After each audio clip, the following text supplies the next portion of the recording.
This video here is a warning for those who haven't played the finals and plan on playing it in the future for whenever it releases. These are things you want to look out for that should not be there when the game is released, or even things that should be there when it is released. One, and this is my biggest point, they need to get rid of the long time to kill. It's way too long. I'm gonna show you two examples.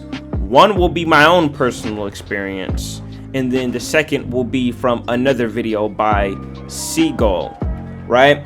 He was talking about things that he thinks is wrong with the game as well, but you know, it was just one part of the video that really struck a chord. It was like, wow, how did he not kill that guy? A big reason why I don't get a lot of my kills, and if you've played it, you've experienced it firsthand, a big reason for why you won't get as many kills as you should is because you will light someone up, get a couple of those yellow hit markers for headshots, and it takes so long to kill them, they can like register, oh shit, I'm being shot up like a lot. Let me start running away, and then they just run away, and then like you have to chase after them, but you don't run very fast, and you're not very mobile, you know, so you're just as mobile as them. It's very easy to run away if you're getting shot up. So the main reason you'll die is because you literally can't run away. You're being shot by multiple people at once, or you get blown up. But it's, you know, or yeah, you're thirsting for a kill, right? You could be shooting someone, lighting them up, you start getting shot, and because you want to finish getting the kill that you're trying to get, you'll die in the process. You very likely will get the kill, but you'll die in the process. And the worst part is no one can help you when your team is down, right? When it's just you and two of them are down. What do you do to clutch up, right? You need to have like the perfect situation, the perfect weapons, right? So let's say you have C4. You'll like throw some C4, do like lethal damage, if not kill an enemy, right, with the C4. And then you probably start mag dumping the other one who survived, and then now it's just 1v1, and then maybe you get the last one, and boom, big clutch, right? But if it's just simply you catch someone lacking, right, you catch them vulnerable, out in the open, exposed, and you start mag dumping them, it's very easy for them to start dodging some of the bullets, right, and try to get to cover, and then they'll survive all of that. And even if they don't survive all of the rounds, right, let's say you hit all of them, let's say they don't dodge some, let's say you hit all of them with some headshots, it doesn't matter. It's very easy for people to just react to them getting shot because it takes so long for them to die. Here's Exhibit A. I'm going to show you Seagull's because his is the more important. This is a Seagull's footage. His channel's right there, right? Look, check this out. He is fighting these players. He jumps up there, he gets one, and he manages to escape the other one, right? He pushes back up, and then he gets shot a little bit by actually that guy's little turret, right? He's still awake, right? And his health is going to stay at 18 out of 250 here, right? Now, this is where he is very smooth. He sneaks around, right? Or not even sneaks. He runs around, he does a flank, and then he jumps up behind this guy. He's shooting him in the head. The other guy got revived, but it doesn't matter. He didn't even know what was going on. He didn't do anything here after being revived. He's shooting him in the back of the head. He's lasering him, and he's still alive. He's turning around, he's still alive. And then he's able to shoot him and kill him. There's no reason that this should have happened that way. And it's very hard to see, but it seems he has like 1 HP, right? It may look like he has no health, but he obviously has at least like 1 HP or something, right? The point is, he should have died a long time ago. He should have been died.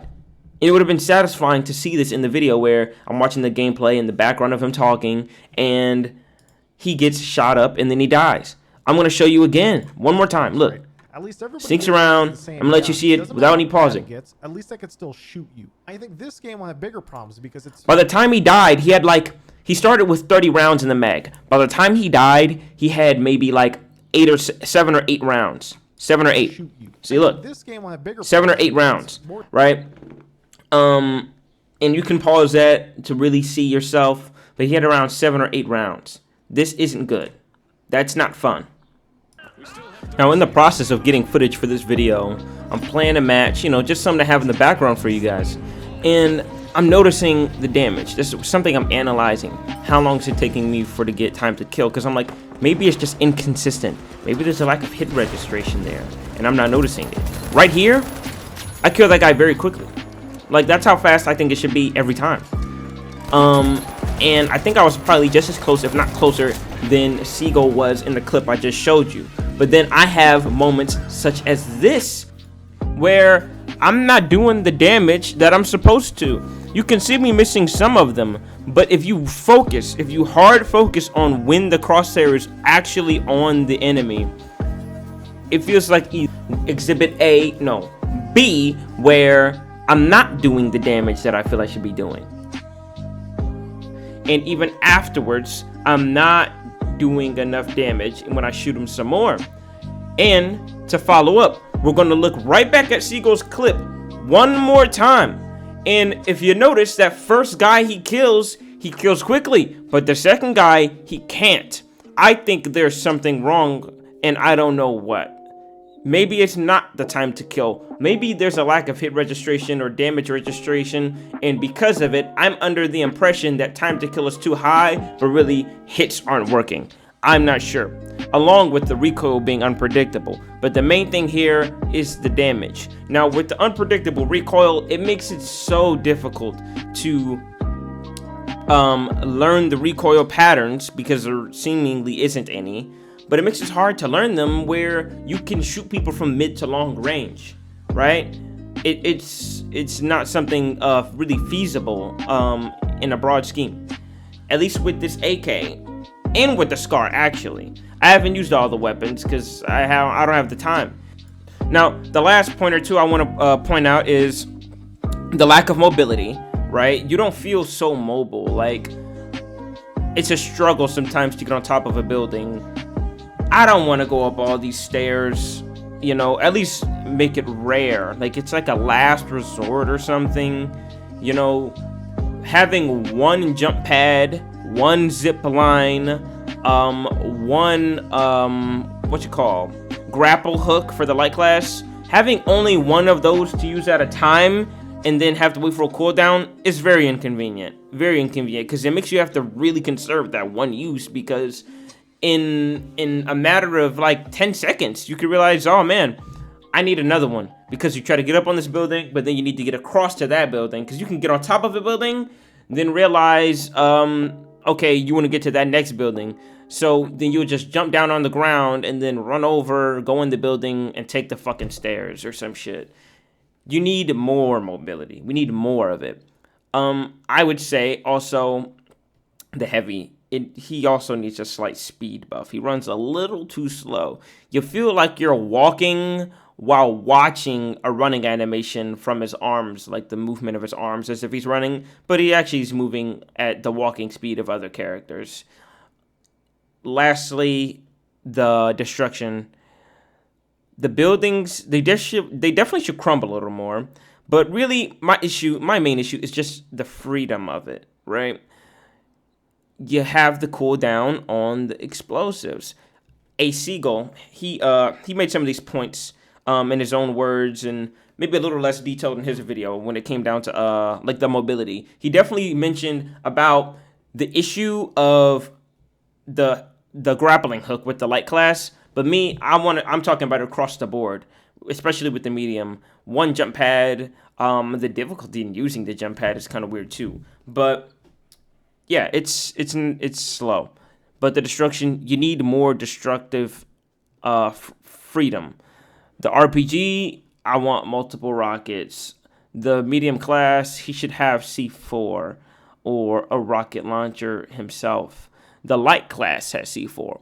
Why is the light class being able to blow stuff up? They're not big and tough, right? They're quick and swift. You know what I'm saying? They're not like a big damage dealer. But even here, right here, you see these buildings fall apart, but like things aren't breaking under like a weight, which is It's a nitpick. It's a nitpick for sure.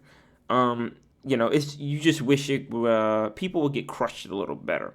I don't know, and I think things crumbled a little better in the trailer, but really that's all I have to complain about. Those are the things you should be looking out for when this game comes out, especially this damage thing. Gunplay is important in a game with guns. What am I shooting at stuff for if it's not going to die? If it's not going to hurt. I'm shooting an AK. It needs to do the job. Have a blessed one. My name is Maximus, and always remember, strength and honor.